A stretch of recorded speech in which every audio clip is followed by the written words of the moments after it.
Examinando as Escrituras, Salmo 16, agora a partir do versículo de número 7. Bendigo o Senhor que me aconselha, pois até durante a noite o meu coração me ensina. Vejam que palavra profética, nos dizendo que o Senhor é quem nos aconselha. Veja então a importância da palavra de Deus, da presença de Deus, do Espírito Santo de Deus habitando em nós, de sermos batizados com o Espírito Santo, porque é importante que ele nos dê os seus conselhos. Nós precisamos da palavra de Deus para viver bem, para viver nesta terra conforme a vontade de Deus e termos vitória sobre os nossos adversários. Nós observamos lá em Gênesis que o diabo, a serpente astuta, engana a humanidade. O primeiro casal representando ali a humanidade, mente.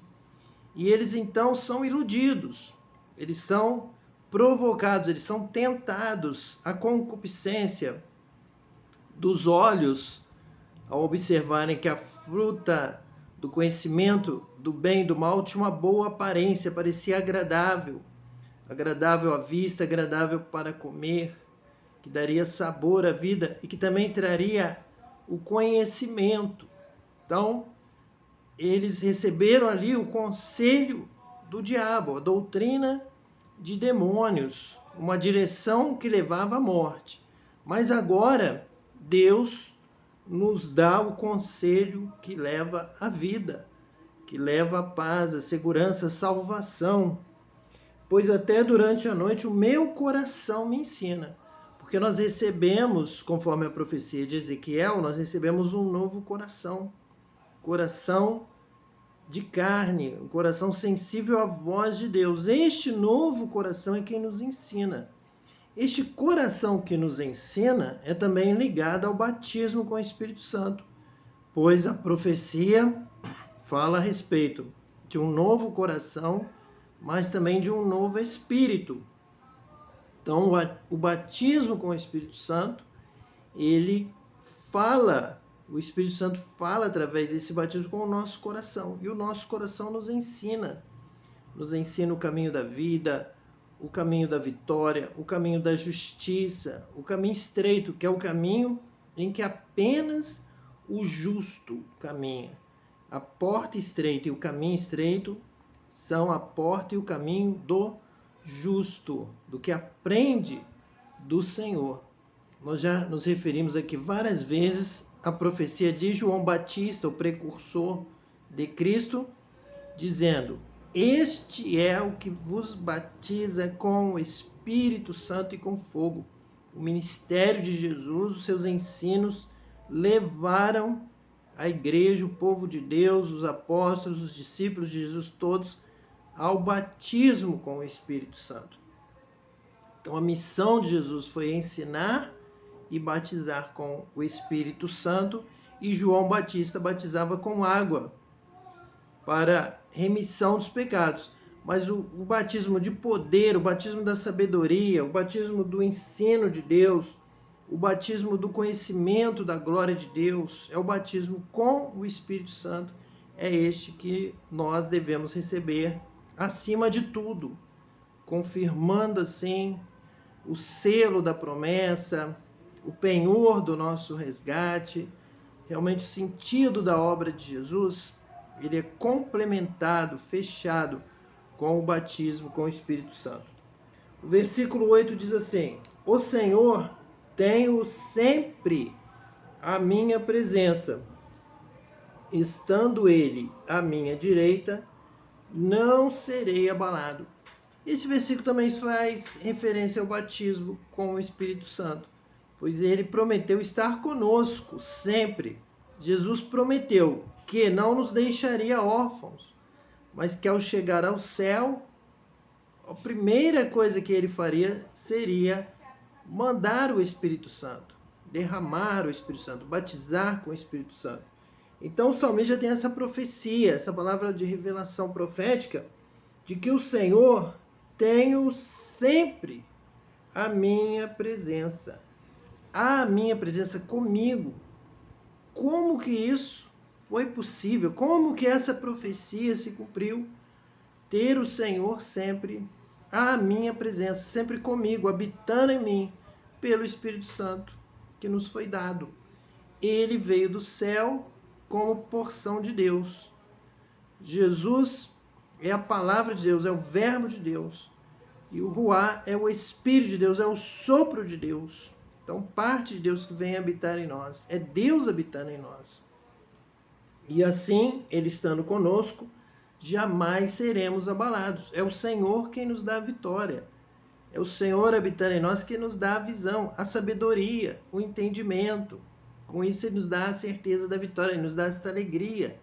Ele nos dá a paz que o mundo não pode dar. Ele nos dá a felicidade. Somos felizes com Jesus à nossa direita, habitando em nós. Estamos sempre com a presença de Deus em nossa vida. É por isso que não seremos abalados. É por causa da presença de Deus. É por causa do batismo com o Espírito Santo. Versículo 9.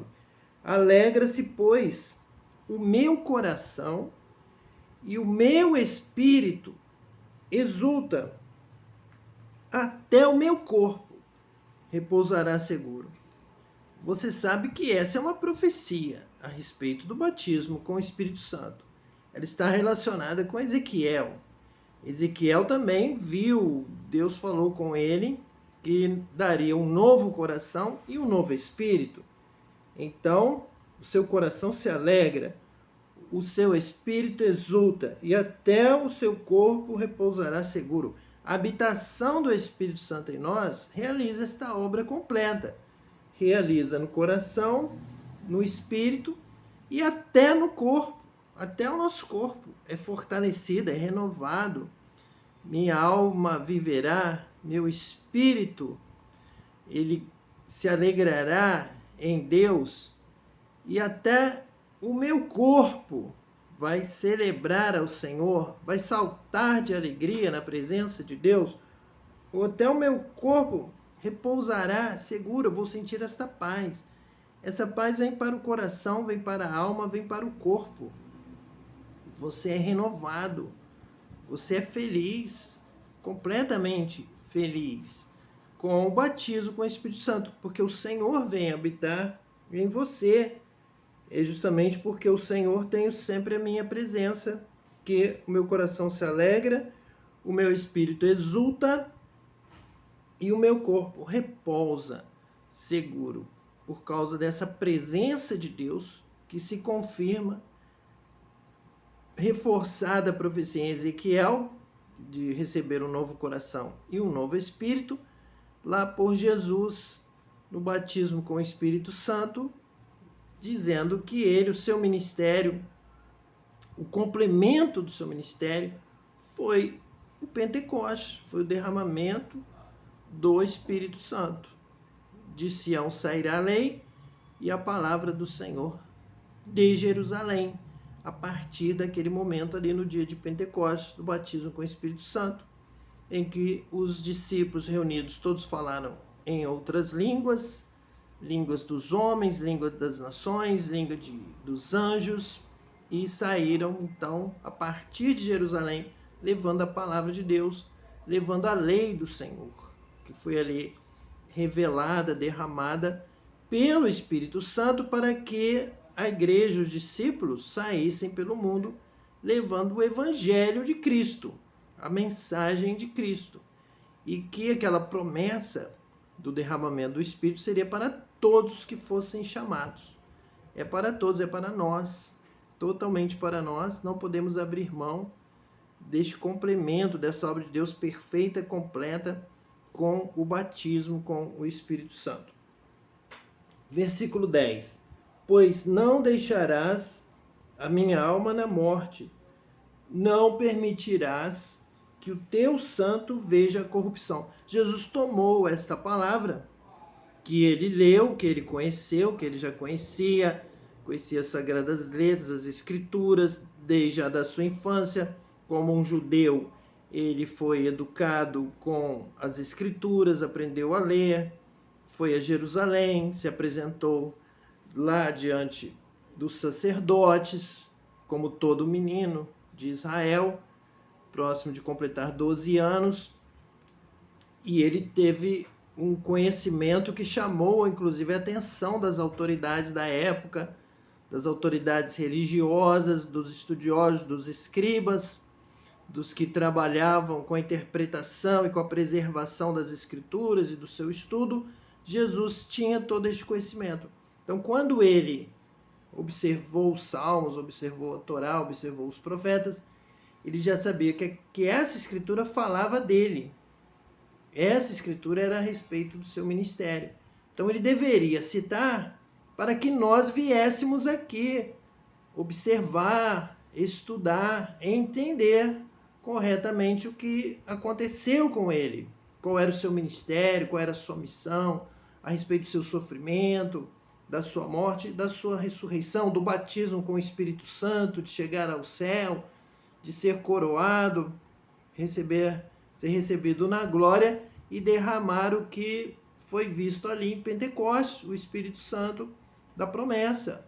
Promessa de João Batista, promessa de Ezequiel, promessa dos Salmos, promessa do Gênesis, promessa da Torá. Então nós temos aqui que não deixarás a minha alma na morte. Então Jesus ressuscitou, ele venceu a morte.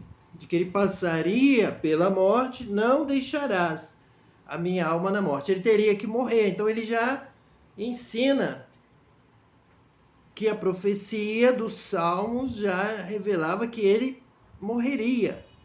Ele precisa morrer para que a palavra se cumpra. Não deixarás a minha alma na morte, nem permitirás que o teu santo veja corrupção.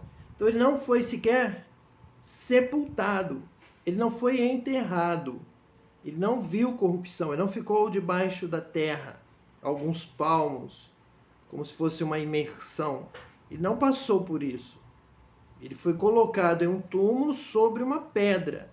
E quando as mulheres chegaram, o anjo do Senhor estava ali dizendo: porque procurais entre os mortos aquele que vive. Ele ressuscitou. Ele não viu, inclusive, corrupção de imersão na sepultura, em um sepulcro.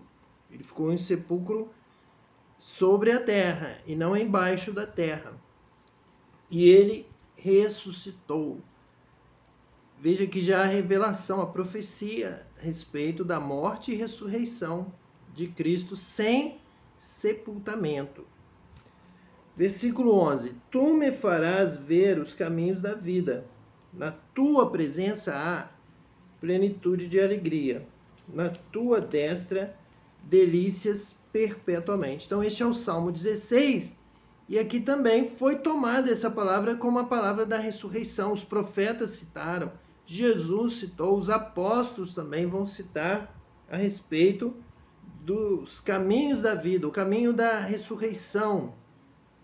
A alegria, na tua presença, a plenitude de alegria. Ele verá o fruto do seu trabalho e se alegrará. Então, a alegria do Senhor, a alegria da vida, a alegria da ressurreição, a alegria da vitória. Ele venceu a morte, ele venceu o inferno. Os grilhões da morte não puderam prender Jesus. Ele quebrou estes grilhões. E ele quebra também os nossos grilhões. Aqueles grilhões do diabo que tentam nos amarrar, nos impedir de fazer a obra de Deus, nos impedir de louvar a Deus, de adorar a Deus, estão quebrados. Os grilhões também da morte, porque Jesus ressuscitou e ele nos dá a vida. Ele também nos ressuscita. Nós ressuscitamos com Cristo, nós vivemos com Cristo. Nós nos alegramos com Cristo. Na tua destra, delícias perpetuamente, a vida eterna. Aqui está a vida eterna, as Escrituras falam da vida eterna. E aqui nós encontramos este versículo totalmente falando sobre a vida eterna em Cristo. Ele venceu os grilhões da morte, ele ressuscitou. E ele tem poder para te ressuscitar agora, eternamente, dar a vitória, te dar vida. te dar autoridade para que você louve a Deus, glorifique a Deus perpetuamente e viva eternamente com o Senhor. Então Jesus é quem nos dá a vitória, Jesus venceu a morte. Então nesse trecho do Salmo 16 se cumpre o que Jesus disse, que examinais as Escrituras porque julgais ter nela a vida eterna. E são elas que de mim testificam. E aqui nós já tínhamos essa direção de Jesus, que se nós começássemos a estudar os Salmos, nós encontraríamos esta palavra, alegria perpétua. Nos fala da plenitude de alegria, delícias perpetuamente, caminhos da vida. Nem permitirás que o teu santo veja corrupção, pois não deixarás a minha alma na morte. Essa é a promessa de Deus para Cristo, e essa é a promessa de Cristo para você, para todos nós, de que a vitória que ele experimentou, ele compartilha conosco. Nós somos co-herdeiros com Cristo. Tudo que Jesus conquistou na cruz é direito nosso, é nossa herança. Vamos então orar, agradecer a Deus por esta palavra, palavra de vida eterna, de salvação, de paz, e vamos pedir a Deus que abençoe a sua família, abençoe a sua vida e todas as nações da terra conjuntamente. Senhor, em nome de Jesus, o Cristo, nós pedimos a Ti, Senhor, que abençoe esta vida, que nos ouve esta família. Deus, é com amor que oramos, intercedemos, Pai, pela paz, pela vitória, pela Tua bênção sobre essa casa, que esta palavra de salvação, palavra de ressurreição, palavra de vida eterna em Cristo, Senhor, chegue a estes corações, que eles sejam iluminados, esclarecidos e transformados, glorificando o Teu nome, adorando a Ti em espírito e em verdade, vivendo para Te agradar, vivendo para a glória do Teu nome, Senhor. Escreve o nome deles nesta hora em que eles Te aceitam como Senhor e Salvador de suas vidas, escreve-os no livro da vida. E abençoa também todas as famílias da terra, Senhor, todas as nações, todos sejam abençoados, recebendo, Pai, a Tua palavra, Tua direção, que venha do céu, Senhor, abre as portas, envia para as nações os missionários, os profetas, Senhor, para levarem esta palavra de vida, de salvação, a Deus. Ilumina todas as nações, quebra o arco, corta a lança, Senhor, que venha a paz sobre todas as nações, cesse a guerra, em nome de Jesus, o Messias. Amém. E que Deus te abençoe eternamente.